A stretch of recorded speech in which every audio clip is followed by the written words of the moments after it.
मृत्यु ही अटल सत्य है। एक दिन राजकुमार सिद्धार्थ को नगर भ्रमण की इच्छा हुई।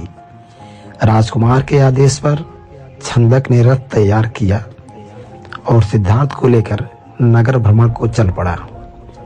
बहुत सावधानी के बाद भी मार्ग में एक करुणाजनक दृश्य दिखाई पड़ ही गया। वह व्यक्ति रोग की अधिकता के कारण निर्बल हो गया था। वह कांपता कराहता एक ओर को चल रहा था।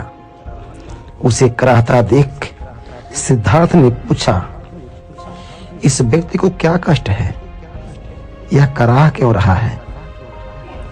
राजकुमार, यह व्यक्ति कभी बहुत शक्तिशाली था, किंतु रोग ने इसे निर्बल बना दिया है और रोग के कष्टों के कारण ही यह कराह चिल्ला रहा है। ओह, क्या यह रोग हर किसी को हो जाता है? हाँ राजकुमार, रोग राजा, रंग, छोटा बड़ा और स्त्री पुरुष किसी भी में भी भेद नहीं करता। यह किसी को भी अपनी चपेट में ले लेता है। छंदक की बात सुनकर राजकुमार क्षण भर के लिए विचार मग्न हो गए। छंदक धीरे धीरे रथ आगे बढ़ा रहा था। अभी उनकी दृष्टि से एक दृश्य हटा ही था कि एक और कारुणिक दृश्य उनके सामने आ गया। 4 व्यक्ति एक सैया को चारों कोनों से थामे बढ़े चले जा रहे थे। उनके पीछे कुछ व्यक्ति रोते हुए और कुछ मौन चल रहे थे। छंदक, यह क्या है? राजकुमार ने पूछा। राजकुमार, एक व्यक्ति की मृत्यु हो गई है। ये लोग सैया पर डालकर उसका अंतिम संस्कार करने ले जा रहे हैं।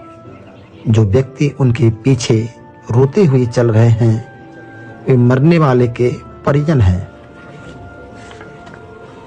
इस व्यक्ति की मृत्यु क्यों हो गई छंदक? राजकुमार, मृत्यु तो अटल है। यह तो संसार के सभी प्राणियों को आनी ही है।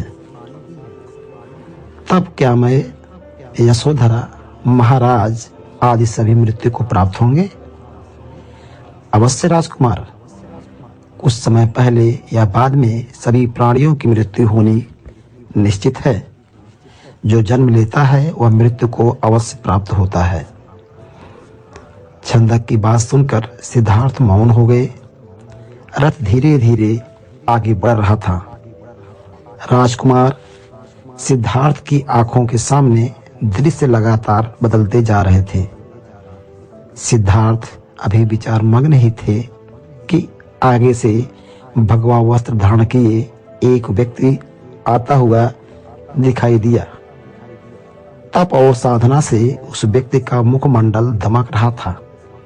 उसके होठों पर अस्थाई मुस्कान विराजमान थी। सिद्धार्थ ने उसे देखकर पूछा, छंदक, यह प्रसन्नचित्त और तेजस्वी पुरुष कौन है? राजकुमार, यह तपस्वी सन्यासी हैं।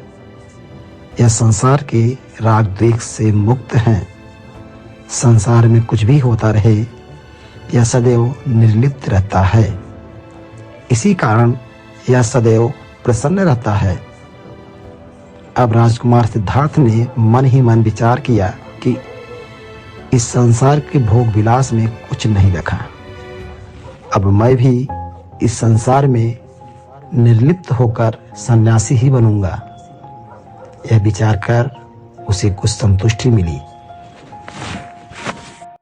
यदि यह वीडियो पसंद आया हो तो चैनल को सब्सक्राइब और लाइक अवश्य कर दें। धन्यवाद।